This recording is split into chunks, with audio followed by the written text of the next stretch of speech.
da nossa corrente. Nós estamos aqui representando a coordenação estadual da APS, um momento que a gente considera importante, que é um espaço para a formação política da nossa militância. E esse foi um recurso, uma aula audiovisual que a gente está elaborando, construindo como uma primeira experiência, para que a gente possa ir desenvolver junto com a militância um processo de formação política. Então nós vamos estar desenvolvendo esse mini curso.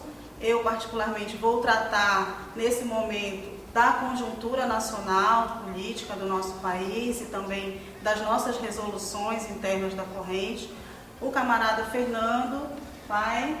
Bom, eu vou falar sobre a questão da formação, da importância da formação política, eu vou falar um pouquinho sobre a questão da relação entre estratégia e tática e sobre alguns princípios fundamentais, assim, muito importantes para nós, da construção socialista e da luta revolucionária. Então, assim, na verdade, o meu momento vai ser o primeiro momento que vocês devem ver, que trata um pouquinho dessa contextualização, da importância da formação política, que é para nós um elemento determinante na construção da militância revolucionária. Bem, companheiros, eu estarei tratando sobre a questão da construção partidária e a respeito também do nosso perfil e funcionamento, de forma geral, a forma de a gente funcionar dentro da nossa corrente. Daí, a gente espera que esse curso seja muito proveitoso para vocês, é a primeira experiência que a gente está fazendo nesse formato e esperamos também que vocês possam trazer algumas sugestões. Nós vamos fornecer formas de contato, um e-mail, para que vocês possam, além de ver o curso, possam também sugerir outras formas de a gente continuar fazendo, construindo a corrente e criando formas de construir a nossa formação de forma geral. Olá companheiros, olá companheiras, meu nome é Fernando Carneiro, eu sou historiador da Direção Nacional do PSOL e atualmente vereador em Belém do Pará.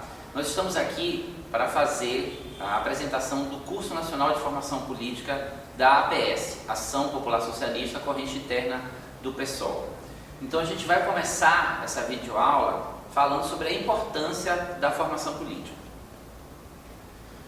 A formação política é um elemento fundamental para a qualificação do nosso trabalho. Nosso trabalho é um trabalho de construção das lutas dos movimentos sociais e da construção de uma alternativa revolucionária para a classe trabalhadora. Mas para isso nós não podemos simplesmente ter a nossa vontade, nós precisamos ter instrumentos que nos permitam trabalhar de forma mais científica possível, interpretar a realidade para depois tentar mudá-la. Então a formação política é uma ferramenta no sentido de qualificar a nossa intervenção, a nossa ação no cotidiano da luta dos movimentos sociais. Teoria e prática. Aquilo que nós chamamos, a relação entre teoria e prática, nós chamamos de praxis revolucionária. O que é isso? Usando duas citações de Marx, a gente pode dizer que a prática é o critério da verdade. E a gente pode dizer também que sem teoria revolucionária não há prática revolucionária. Então, a relação que se estabelece entre a prática revolucionária e a teoria revolucionária é uma relação dialética. E é por isso que a gente chama essa relação de praxis. Ou seja, não adianta a gente ficar só teorizando que isso não vai mudar a realidade. Mas também não adianta a gente ir para a prática sem ter um referencial teórico que nos permita agir com segurança, com firmeza e com um caráter mais científico. Continuando sobre esse mesmo tema, a relação entre teoria e prática. Entre a prática e a teoria há uma relação dialética, como eu já falei. Só no plano prático é que é possível demonstrar um conhecimento verdadeiro, ou seja, aquela expressão de que a prática é o critério da verdade é um pouco isso, quer dizer, a gente elabora teorias, a gente elabora estudos, faz análises, nós vamos ver mais para frente como é que a gente faz isso, e a gente precisa testar essa teoria, a gente precisa testar essa proposição teórica na realidade. Mas ao mesmo tempo a teoria, ela não é só correta ou incorreta quando ela se realiza na prática, mas é porque quando ela tem condições de se realizar. Então às vezes a teoria pode apontar verdades que ainda não se realizaram. Esse é o sentido que a gente chama de prognóstico em política, A gente, a partir da teoria, estabelece algumas variantes, algumas variáveis que pode vir a acontecer e não necessariamente isso tem que de fato acontecer. As condições para que aconteçam é que tem que ser subsídio para a gente fazer essa interpretação teórica. Como é então que a gente trata de uma maneira mais científica de fazer a elaboração da nossa política? Existem vários mecanismos, várias formas de você pensar a elaboração de uma política. Eu quero apresentar aqui uma delas. Análise, caracterização e política. O que significa isso? A análise, ela vai trabalhar os diversos elementos de uma determinada realidade. O que significa isso? Por exemplo, para trazer para o plano do real. Se você é estudante ou estudante, você está lá na sala de aula e tem uma luta, por exemplo, por melhores condições de ensino, por um ar-condicionado na sala, por um bebedouro, ou por melhores professores, ou pelo uniforme. Você tem que analisar essa situação. Ou se você, por exemplo, está numa universidade, se é professor de uma universidade, ou trabalhador de uma fábrica, não importa, professor do ensino médio, o que você vai avaliar? Qual é a situação? Existe alguma necessidade para aquela categoria, naquele momento, seja estudante, professor, existe o trabalhador, o sindicalista, o grevista, existe ou o movimento popular, né? Está faltando água no bairro, então você tem que fazer uma análise daquela situação. Bem, feita essa análise da situação, você tem que ver a relação de forças que existem entre as pessoas. As pessoas estão sentindo falta do uniforme, do bebedouro, ou da água no bairro, do transporte, então existe um problema, certo? A gente analisa essa situação. A partir dessa análise, você tem que levar em conta também qual é a disposição de luta das pessoas. Porque as pessoas podem perceber que está faltando o ar-condicionado na sala de aula, ou uma questão salarial, mas não estão dispostas a se mobilizar para tentar resolver aquela situação. Então, além da análise de que precisa, de que tem alguma coisa que está sendo necessária naquele momento, a gente tem que analisar qual é a disposição de luta das pessoas. Além disso, a gente tem que avaliar como é que está o nosso adversário. No caso, por exemplo, de uma greve contra o governo do Estado. O governo está forte, o governo está fraco. Antes de você propor uma greve ou uma mobilização, você tem que fazer uma análise dessa situação. E a gente faz isso cotidianamente. É só para a gente dar um caráter científico aquilo que às vezes a gente já faz no cotidiano.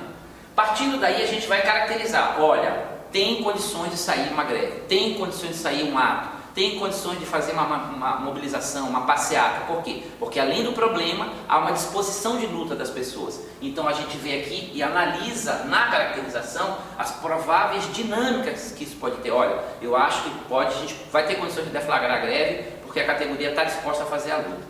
E a partir daí, dessa análise, dessa caracterização, a gente tira a política, que é a materialização do nosso programa através de algumas poucas palavras de ordem.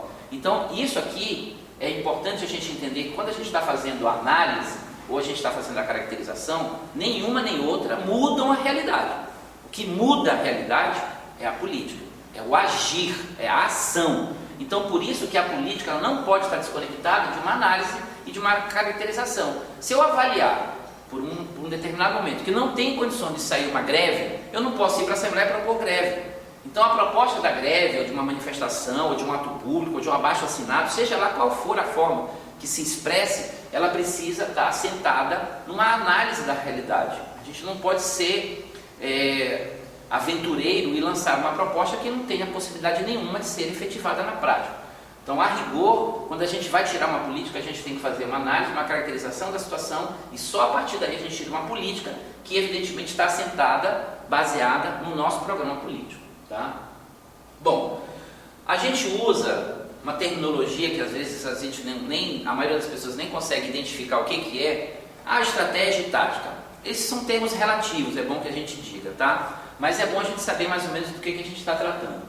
Estratégia é o plano geral de nossa luta para a conquista do poder e fazer a transição socialista ao comunismo. É como se fosse um plano geral de uma guerra. Nosso objetivo final, a gente trata de estratégia. E tática é o plano de nossa luta em determinado momento, numa determinada conjuntura. É como se fosse o plano de uma batalha dentro da guerra. Então, essa expressão ela é oriunda da estratégia militar mesmo, do ambiente militar, o que é estratégia e o que é tática. Só que, às vezes, a gente usa no cotidiano, mistura esses elementos, essas definições, mas não há muito problema nisso. Por exemplo, se a nossa estratégia é conquistar um aumento salarial, a gente vai dizer que a nossa tática é fazer uma mobilização, fazer um abaixo-assinado, fazer uma manifestação ou fazer uma greve. Essa terminologia tática está vinculada à estratégia da greve. E isso não tem problema a gente fazer, nossa estratégia, nossa tática, eles são termos relativos. Mas aqui o que a gente quer colocar no termo do longo prazo, no termo da nossa estratégia enquanto revolucionários. A nossa estratégia enquanto revolucionários não é só conquistar um aumento salarial. A nossa estratégia enquanto revolucionários não é só conquistar uma melhoria pontual. A nossa estratégia, como revolucionários que somos, é chegar à transição socialista, chegar a uma sociedade comunista. Então, nesse sentido, todas as outras tarefas são táticas em relação a essa estratégia.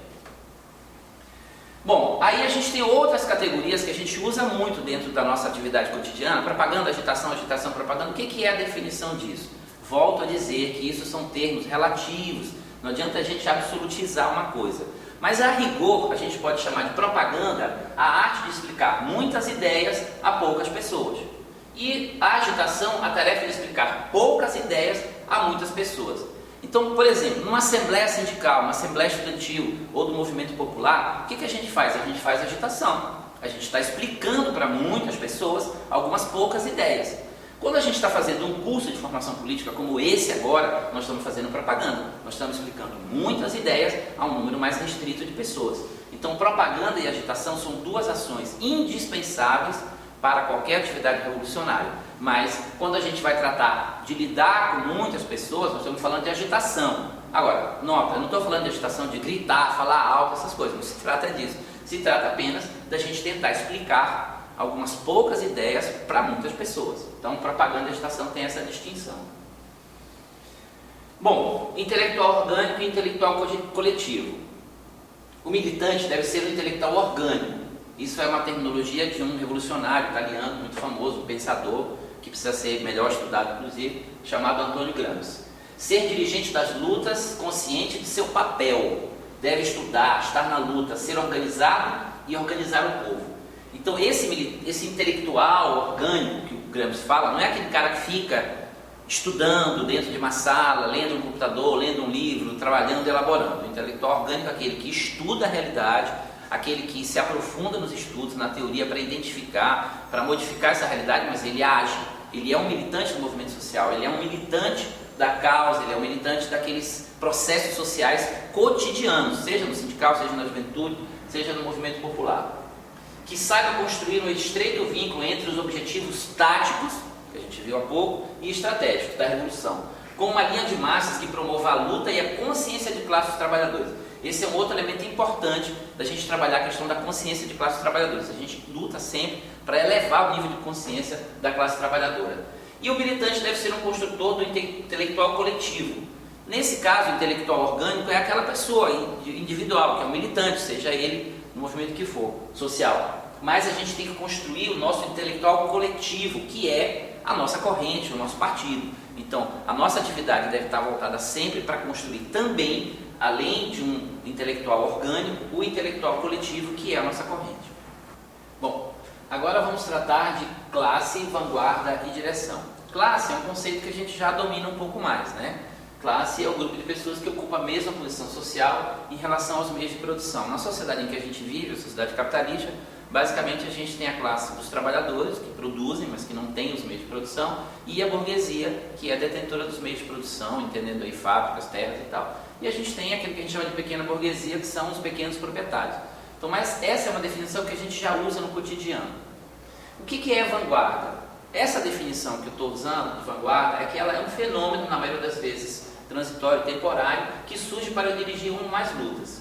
São lideranças que surgem dos movimentos de massa. Por exemplo, às vezes você tem uma greve, uma mobilização, uma manifestação, e durante aquele processo de mobilização surgem diversas pessoas, companheiros e companheiras, que às vezes a gente nem conhecia, e que acabam assumindo um papel de vanguarda, de liderança, seja numa escola, seja numa fábrica, seja num bairro, e essas pessoas acabam se constituindo, estão na vanguarda daquela luta. Em geral, essas pessoas estão nessa vanguarda enquanto tem aquela luta, né? E qual é então a nossa tarefa? É transformar essas pessoas em dirigentes do movimento. O que é direção? Ele é um setor da vanguarda, certo? Que se organiza permanentemente em alguma instituição da superestrutura social, seja um sindicato, um partido, uma associação comunitária, um grêmio livre, seja o que for. Então, na verdade, a direção ela é um elemento permanente. Enquanto a vanguarda existe, enquanto existe luta, né, a gente acaba fazendo, por exemplo, um comando de greve, que tem várias pessoas que são da direção do sindicato ou da associação, enfim, de qualquer que seja essa instituição. Mas a direção tem a característica de ser permanente. A vanguarda, em geral, é temporária. E existe uma relação dinâmica e dialética dessas categorias. A gente precisa sempre entender, né, que às vezes quem é da direção abandona a direção, vai só para a vanguarda, ou a mesma abandona a luta, mas depois ressurge. E às vezes companheiros que estão na vanguarda acabam assumindo papel de direção dentro da do movimento social. Então, é importante a gente entender que a nossa tarefa enquanto revolucionários, enquanto dirigentes, é cada vez mais transformar companheiros e companheiras em direção do movimento. Essa direção pressupõe, inclusive, também a formação política. Tá? Bom, vamos tratar do nosso objetivo estratégico, né, que a gente tem falado, que é o socialismo. Né? O que significa, na prática, o socialismo e a luta socialista? Capitalismo e socialismo. O capitalismo é a sociedade em que a gente vive, né, que a gente conhece muito bem, é a direção para a qual a burguesia tem levado o mundo, onde o capital é a regra e a medida de todas as coisas. Né? É cada vez mais incompatível com os anseios de igualdade, liberdade e fraternidade. Quer dizer, na sociedade capitalista, tudo é transformado em mercadoria, desde o nosso corpo até os meios de sobrevivência, a natureza, o ar, a água, tudo se transforma em mercadoria. O próprio radical da palavra capitalismo é capital, ou seja, é uma sociedade, um tipo de modo de produção que se preocupa com o capital. O socialismo tem o radical da palavra social, ou seja, se preocupa com as pessoas. Então é mais ou menos isso que a gente vai tratar de discutir aqui. O socialismo, nosso objetivo da luta socialista, é uma sociedade democrática, multicultural, pluriétnica, onde o povo governe superando todas as formas de exploração, dominação, opressão e discriminação entre homens e mulheres e preservando a natureza. Ou seja, a gente sempre ouviu falar de que o homem é naturalmente competitivo, ele é naturalmente mau, ele naturalmente, né, tem uma série de defeitos, né, que dizem que levam ao pressuposto de que o capitalismo é apenas um reflexo do que é a natureza humana. Nós não acreditamos nisso. Nós acreditamos que o homem, enquanto ser humano, a mulher, são seres que podem, se a gente resolver essas contradições materiais, ter uma relação de harmonia. Né? Aliás, é bom que se diga que na história da humanidade, a maior parte das relações, desenvolvimento das relações de produção, antes do desenvolvimento da sociedade de classe, foram sociedades que viviam em comunidades, como até hoje algumas sociedades ditas primitivas vivem no esquema de não competição. Então essa história de que a competição é inerente à alma humana é uma construção do capitalismo e que a gente tem que combater cotidianamente. Bom, a nossa luta socialista é uma luta multifacetada, é uma luta no plano individual, no plano coletivo, no cotidiano e no plano histórico. Tá? Então a gente vai tentar rolar aqui apenas algumas dessas características, evidentemente tem outras que não estarão presentes aqui. O nosso objetivo aqui não é esgotar o tema, pelo contrário, é a gente abrir um processo de discussão. Não há luta socialista sem luta de capitalista. Isso parece uma coisa simples, mas não é.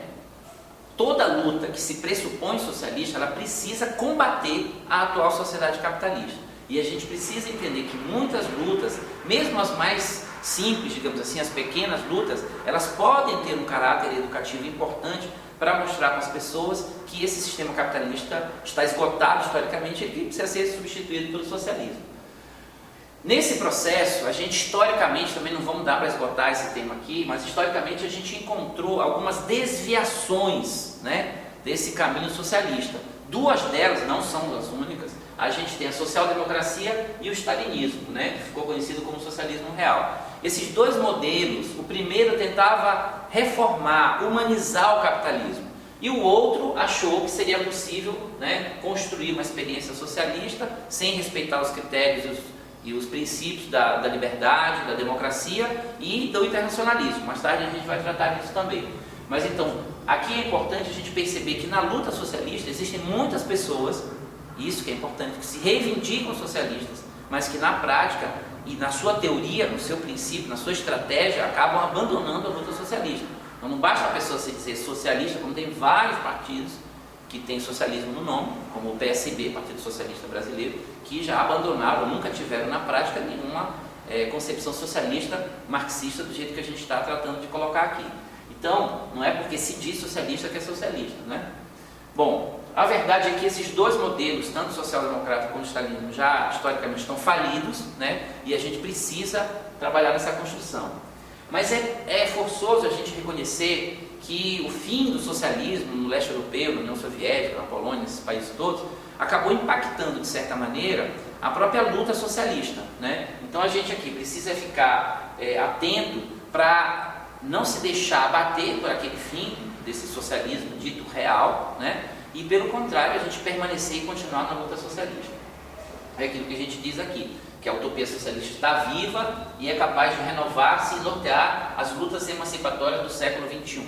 Ao contrário do que muitos diziam, a queda do Muro de Berlim, o fim do socialismo real, não significou o fim do socialismo, nem muito menos que o capitalismo é a última possibilidade de desenvolvimento dos modos de produção que a humanidade já experimentou.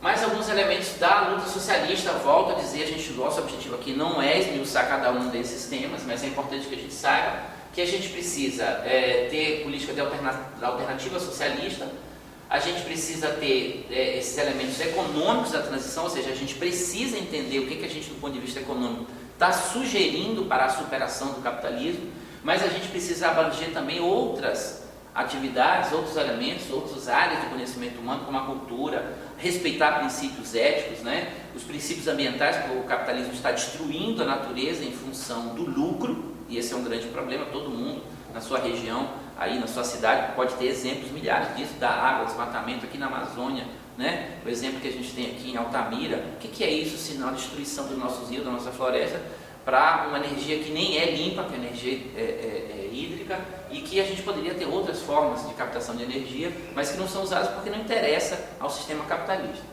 A gente precisa compreender o socialismo, a luta socialista, como uma luta internacional. A gente vai ver daqui a pouquinho melhor isso, mas é preciso entender que não há possibilidade de a gente construir uma ilha de socialismo em nenhum dos países, mesmo os mais importantes, e a gente precisa entender que o socialismo é, na verdade, uma etapa de transição a uma sociedade comunista, que é aquela que nós lutamos. Tá? Bom, para a gente começar esse processo, a gente vai precisar fazer uma transição. A substituição da sociedade capitalista, ela será uma ruptura.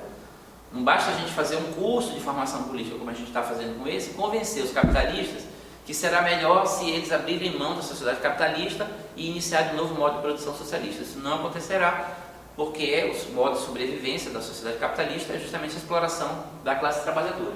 Então a gente precisa trabalhar no sentido de construir essa ruptura, né? E essa desalienação do trabalho vai começar com uma coisa muito importante, fundamental para qualquer revolução, qualquer processo revolucionário socialista, que é a expropriação da propriedade privada, a expropriação da burguesia e o fim da propriedade privada. Ou seja, você estabelece a propriedade como um bem coletivo, né?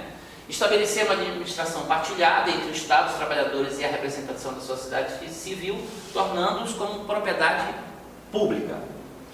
Evidentemente que o objetivo é a socialização de toda a economia. Alguns setores, como os setores mais importantes, precisam ser estatizados. Os setores monopolistas serão estatizados. O socialismo, que é essa etapa de transição em relação ao comunismo, ele não pode sobreviver com grandes monopólios. Então, se a gente analisar do ponto de vista histórico as revoluções, a Revolução Russa, a própria Revolução Cubana, você vai ver que houve um período de transição onde chegou-se à tomada do poder e logo depois se iniciou um processo de expropriação dos grandes monopólios e de transformação dessa propriedade, que era uma propriedade privada, burguesa, em uma propriedade coletiva, uma propriedade transicional em relação ao comunismo. Tá? Vamos lá. Os setores que não são monopolistas, eles podem ter uma propriedade pública de nível estadual ou municipal, propriedade cooperativa ou pequena propriedade privada, porque é importante que a gente entenda que no processo de transição a uma sociedade sem propriedade privada, ainda haverá pequenas propriedades privadas, principalmente para aqueles setores ou camponeses que estão na luta pela terra. A própria luta pela terra, em certa medida, é uma luta que está ainda restrita ao ideário, né, de propriedade privada, mas ela é uma luta progressiva, que a gente luta para que tenha a reforma agrária, para que as pessoas possam ter terra.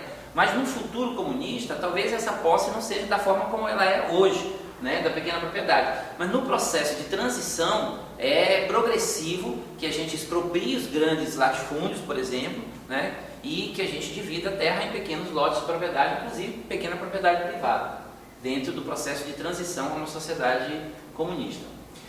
Dependendo do nível de desenvolvimento das forças produtivas alcançadas, da correlação de forças que tem nome do local, ou seja, esse trato à propriedade privada, se ela será cooperativa, se ela será municipal, se ela será estadual, se ela será pequena propriedade privada, vai depender dessa correlação de forças em nível internacional e nível nacional. O mercado, ele tem que estar submetido à planificação, porque é importante que entenda que ainda haverá mercado num processo de transição nessa sociedade socialista. Mas ele tem que ser um mercado que está submetido a uma planificação da economia. Porque nós não aqui, na sociedade socialista, nós não poderemos produzir produtos que são absolutamente voltados simplesmente para a geração de lucro, para a geração de capital. Toda a produção social vai ter que ser reordenada no sentido de atender às necessidades da sociedade. Ou seja, a produção de mercado, que ainda haverá na sociedade socialista, ela será prioritariamente submetida a um processo de planificação. Não pode ter aquilo que o Marx chamava de anarquia na produção capitalista, ou seja, produz o que quiser, da forma que quiser, apenas para vender. Não será assim numa sociedade socialista. E a hegemonia da propriedade pública e estatal através da socialização dos meios de produção e a planificação da economia, ou seja, a expropriação da propriedade privada e a planificação da economia são dois itens indispensáveis a qualquer processo de transição socialista. Ou seja, você precisa acabar com a grande propriedade, acabar com a propriedade privada como ideologia, certo? Reordenar a produção a partir do que é necessário que se produza. Por exemplo, se é importante que se produzam vacinas, por exemplo, contra uma determinada doença, contra a gripe, seja lá o que for, isso não pode estar colocado num plano inferior à produção, por exemplo, de sapatos, à produção de celulares de última geração. Os atendimentos às necessidades de saúde, de alimentação, de habitação, de segurança, serão prioridade numa sociedade socialista. Revolução e democracia. É importante que a gente entenda, quando a gente fala, por exemplo, em democracia, vivemos numa sociedade democrática. Não é errado a gente usar essa terminologia, porque há pouco tempo atrás a gente vivia numa ditadura militar. Mas que democracia é essa em que a gente vive, em que milhares de pessoas, milhões de pessoas perdem a vida? Hoje no mundo, 56 mil pessoas perdem a vida por dia, por causa da fome, porque não tem acesso ao alimento. Mas não é porque tem pouco alimento. Hoje o mundo tem 7 bilhões de pessoas vivendo sobre a face da Terra. Com o que é produzido hoje de alimentação, seria possível você alimentar 12 bilhões de pessoas, ou seja, quase o dobro da população de hoje. No entanto, morrem 56 mil pessoas de fome por dia no nosso planeta. Por que isso?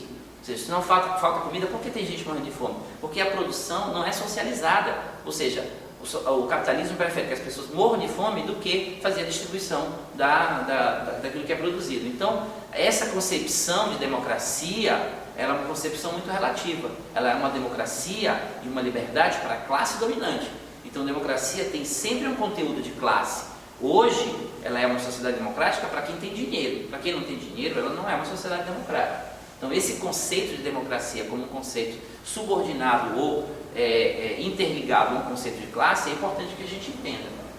Mas a nossa nova democracia, então o socialismo seria a vitória dos trabalhadores, do povo sobre a burguesia e o aparato militar que lhe serve de retaguarda. Então, aquilo que eu falei da ruptura. Hoje, o Estado, e na verdade sempre foi, ele é um defensor da situação, do status quo que a gente chama, da atual condição. Então, o Estado, ele é um Estado burguês, que defende a propriedade burguesa, que defende a sociedade capitalista. O Estado não é neutro. Então, num processo revolucionário, haverá que se ter uma ruptura dessa estrutura de sustentação da sociedade burguesa. Então, o processo revolucionário será um processo de ruptura com essa estrutura. A nova democracia que vai surgir, ela tem um caráter de classe, como eu falei, agora nós vamos inverter, em vez de ser para a classe burguesa, ela será para a classe trabalhadora, para o povo, e ela terá um caráter socialista. Servirá às necessidades da grande maioria da sociedade, os que vivem do trabalho, ou seja, aí nós começaremos a tratar as pessoas com as suas necessidades, não a partir daquilo que a pessoa pode produzir, mas a partir do que ela de fato precisa. Se tem uma sociedade, se tem uma comunidade, se tem um senhor, uma senhora que precisa de um tratamento, mas não tem dinheiro para fazer aquele tratamento, o Estado deverá bancar aquela realização daquele tratamento, porque a pessoa precisa. Não importa mais se a pessoa tem dinheiro ou não para bancar aquilo. Num Estado socialista, num Estado de transição, a gente vai ter que dar aquilo que as pessoas estão realmente necessitando.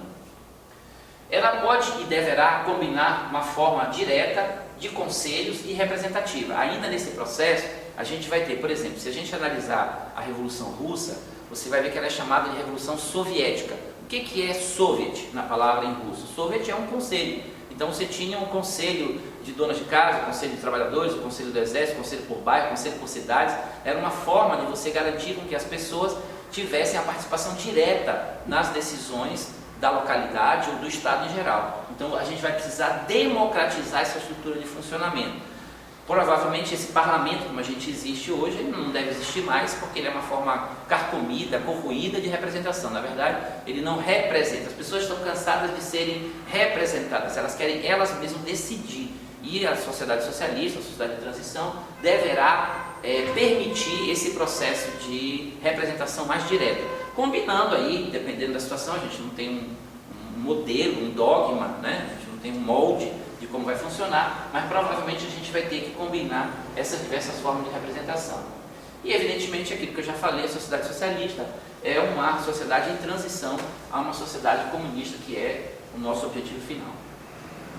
Bom, aquilo que eu já falei também, mas agora aqui a gente vai falar um pouquinho mais. Não existe possibilidade do socialismo se realizar se não for em escala internacional. A história já provou isso, né?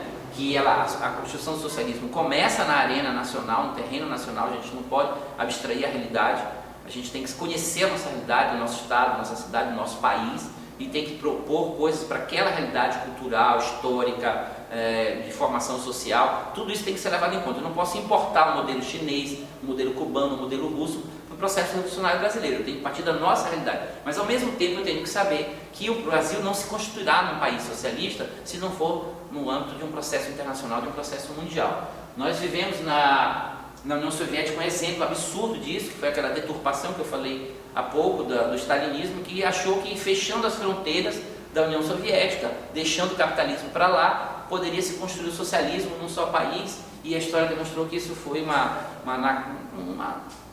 assim, do ponto de vista teórico, foi uma deturpação sem fim, e a realidade mostrou que depois essas sociedades foram sendo transformadas, e na verdade já se transformaram em países capitalistas novamente. Então o socialismo precisa se realizar em âmbito internacional.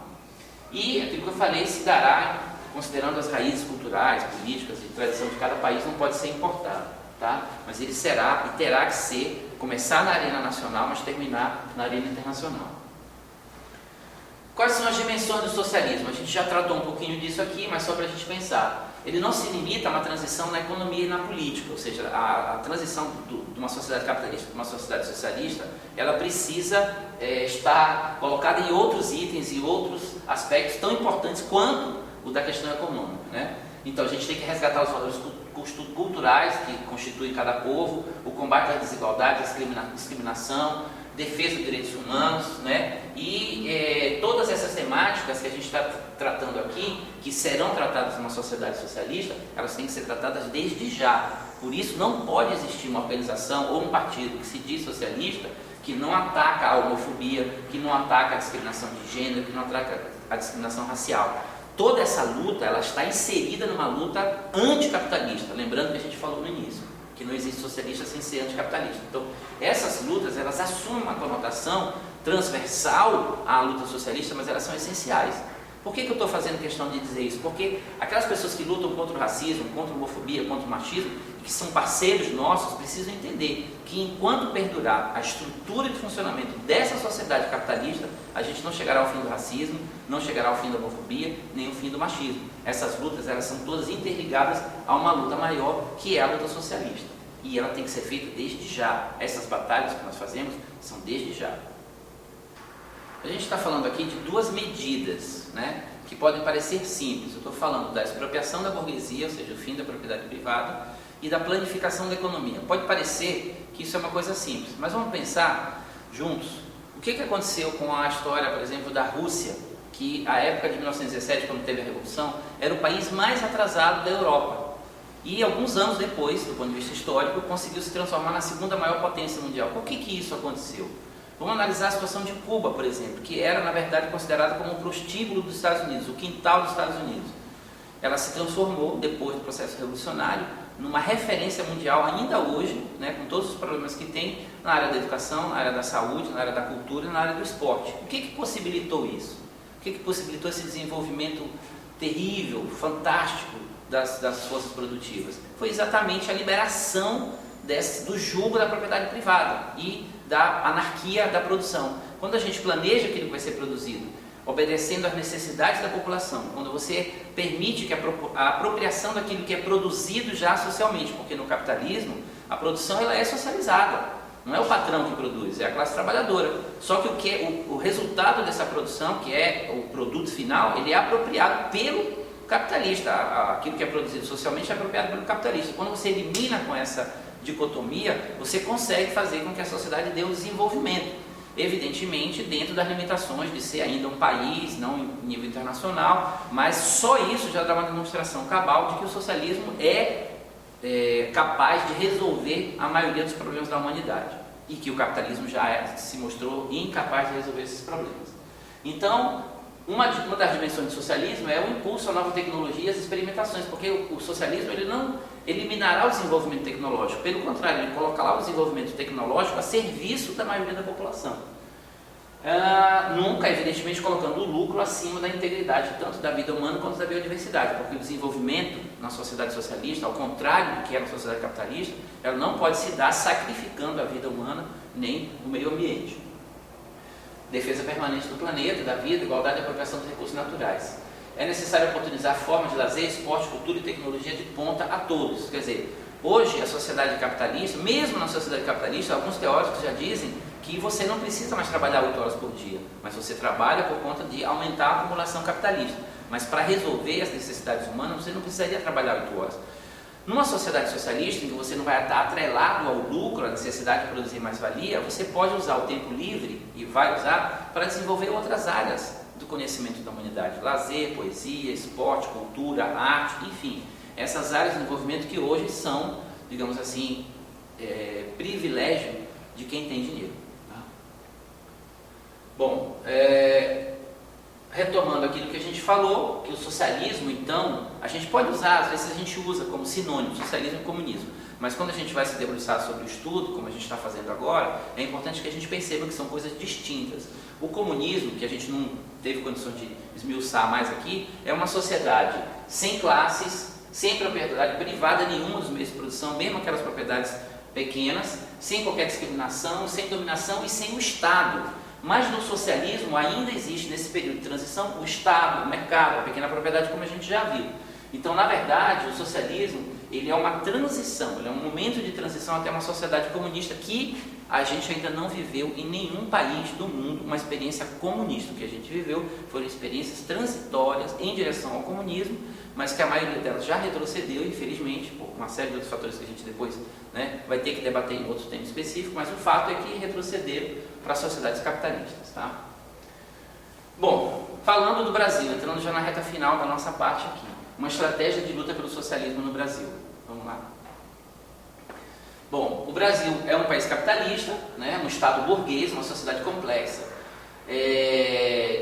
Isso é só para a gente localizar o país, Brasil, o Estado dentro da América Latina, dentro do nosso continente, dentro do mundo, que é com uma série de diferenças de outros países, porque quando a gente fala que o Brasil é um país capitalista, que os Estados Unidos é um país capitalista, ou que o Chile é um país capitalista, eu não estou colocando um sinal de igual entre eles, existem diferenças entre um e outro, mas evidentemente eles estão dentro de uma mesma lógica do tema capitalista. Tá?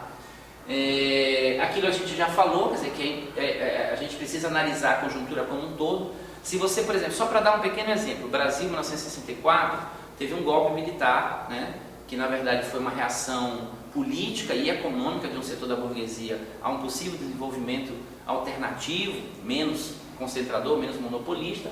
Mas se você analisar a história da América Latina, você vai ver que mais ou menos um pouco antes ou um pouco depois, vários países passaram por ditaduras militares, por golpes militares. Estou falando do Chile, do Paraguai, do Uruguai, da Argentina, que são países que estão ali na América Latina. Então, quando a gente for estudar o Brasil, a gente não pode isolar o Brasil do resto dessa conjuntura internacional. Então, a gente precisa entender também que o Brasil está localizado dentro de uma cultura internacional. Existe no Brasil, evidentemente como em outros lugares, esse processo de dominação da hegemonia burguesa. A burguesia ainda mesmo que ela não esteja, porque quando nós estamos falando aqui de poder, poder é diferente de governo. O poder, ele engloba o governo, ou seja, o governo faz uma parte do poder. Nós estamos falando de poder, não estamos falando de poder econômico, poder midiático, que é o que constitui a hegemonia burguesa na sociedade, ainda que momentaneamente não seja a própria burguesia que esteja no governo. Quando a gente for discutir mais para frente a questão da análise de conjuntura no Brasil, a gente vai perceber o papel nefasto que o PT serve, que era um partido de origem dos trabalhadores, mas que hoje é um partido que permite a estabilidade do sistema burguês. É isso que eu estou falando, é um governo que poderia ter sido um governo, né, dos trabalhadores, mas que abandonou essa estratégia e se transformou num defensor da hegemonia burguesa, um partido que se diz trabalhadores, mas que de fato hoje é um elemento fundamental no equilíbrio da hegemonia burguesa em nosso país. Tá?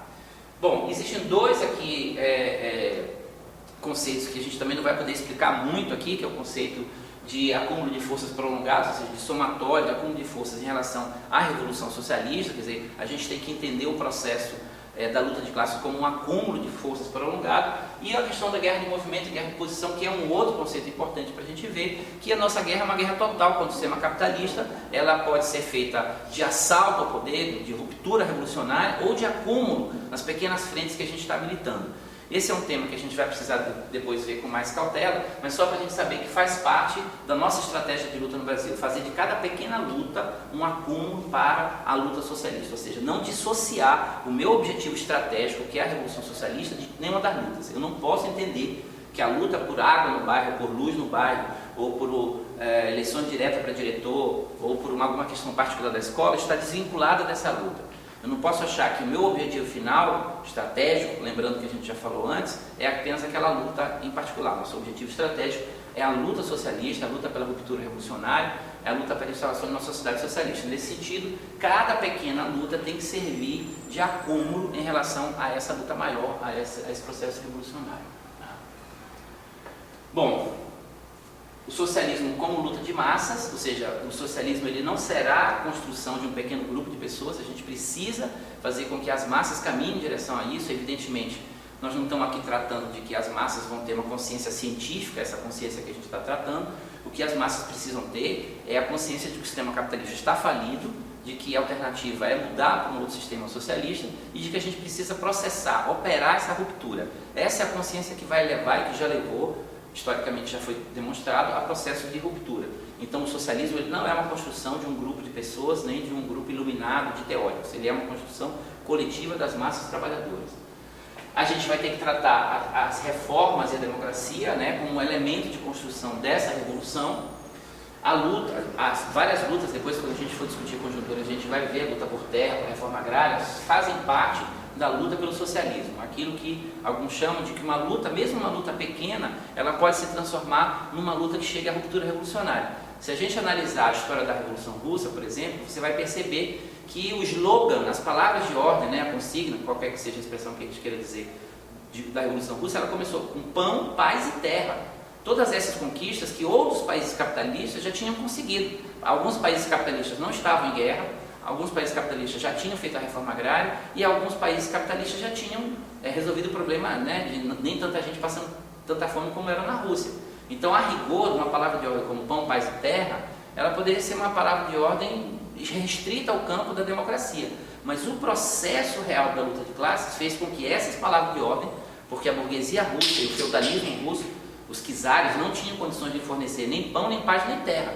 Então, essa palavra de ordem de pão, paz e terra, democrática, digamos assim, no âmbito da democracia burguesa, acabou funcionando como elemento de ruptura revolucionária. É isso que os revolucionários precisam entender, não dogmatizar e nem clausurar a conquista, é preciso analisar a situação real de cada país, que foi o que aconteceu. E no Brasil nós temos aqui um elemento importante, que é a resistência indígena na nossa luta. O nosso país foi usurpado pelos portugueses, pelos colonizadores europeus. Então, nesse sentido, a gente precisa resgatar essa nossa tradição indígena, negra, com os negros que vieram transformados em escravos, porque não existe essa raça de escravos, né? As pessoas foram escravizadas, arrancadas do continente africano, e isso tudo faz parte desse nosso processo revolucionário no Brasil, assim como a luta feminista, a luta anti-homofóbica. Alguns teóricos analisam e dizem o seguinte: não, o Brasil ou algum país pode ter uma via particular de desenvolvimento, chegar a ser um país desenvolvido. A gente ouve muito falar nisso quando a gente fala, né, do Brasil ser a 7ª potência do mundo, né, sétimo maior produto interno bruto do mundo. Isso é uma realidade. O Brasil é uma potência econômica por conta das suas dimensões continentais, dos seus recursos naturais, mas, ao mesmo tempo, quando a gente analisa a distribuição de renda, você vai ver que o Brasil está entre os 3 ou 4 piores do mundo, ou seja, é um país rico de povo pobre. essa contradição é uma contradição que se explica pelo capitalismo, né? Então não existe possibilidade de desenvolvimento. O Brasil não vai chegar a ser um país de primeiro mundo, porque nós não estamos caminhando em direção a isso. A lógica do sistema capitalista, de suas crises, é cada vez mais aumentar o fosso entre pobres e ricos no Brasil. E são justamente essas pessoas, o trabalhador e o povo oprimido, que serão o sujeito da revolução, certo? A revolução não será obra de um pequeno partido, de um pequeno grupo de pessoas, ela terá que ser obra construída com esse sujeito social. E, evidentemente, que a gente tem a importância de uma questão nacional, ou seja, das questões, aquilo que eu falei, entender que o internacionalismo ele não é a somatória de pequenas questões nacionais, pelo contrário, ele se baseia nessa particularidade das questões nacionais para se materializar como uma política internacional. Tá? Nós precisamos construir, né, essa visão internacionalista de que a resolução dos problemas do Brasil está no campo de uma resolução dos problemas em nível internacional, fazer a propaganda socialista, né, fazer a propaganda da revolução. Em cada pequena luta, a gente tem que estar pensando na nossa estratégia, em formar dirigentes, em formar quadros, porque essa é a questão que eu acho que é importante a gente tratar nesse curso. A gente precisa entender que em cada pequena luta, seja numa luta sindical, numa luta estudantil, numa luta de juventude, movimento popular, essas lutas são indispensáveis, mas elas são insuficientes para a gente chegar até o socialismo. Não vai ser através de muitas lutas sindicais, muitas lutas populares, que a gente vai chegar no socialismo. A gente vai ter que, partindo dessas lutas, politizar, dar consciência política para os trabalhadores e para as trabalhadoras, para o povo, de que não adianta eu conseguir um aumento salarial aqui, que no ano que vem eu vou ter que fazer outra greve, porque a inflação já vai ter corrido o nosso salário. A mesma coisa em relação às pequenas conquistas parciais. Essas conquistas parciais devem ser fruto e compreendidas dentro de uma conquista maior, que é o processo revolucionário. Aquilo que a gente fala, né, dessa construção desse programa, que é o Programa Democrático Popular, que a gente chama da ruptura revolucionária. E uma questão fundamental, a gente não fará essa ruptura revolucionária sem uma ferramenta. Essa ferramenta é o Partido Revolucionário, que está em construção no nosso país. Ou seja, a revolução, para ser construída, ela precisa ser um processo de massas, mas ela precisa ter uma ferramenta, né? Talvez mais de uma aí, não sei, mas infelizmente a gente ainda não tem esse desenvolvimento hoje no Brasil. A gente precisa unificar os nossos trabalhadores, precisa trabalhar no sentido de unificar as centrais sindicais, coordenar as lutas no movimento popular, com a juventude, com o movimento sindical e as outras lutas transversais a isso, mas um elemento indispensável é, sem dúvida nenhuma, a construção dessa ferramenta que vai estar ajudando, possibilitando, facilitando a chegada do socialismo, que é o Partido Revolucionário, que tem que ser internacionalista, como a gente mesmo está tratando aqui sobre a questão internacional.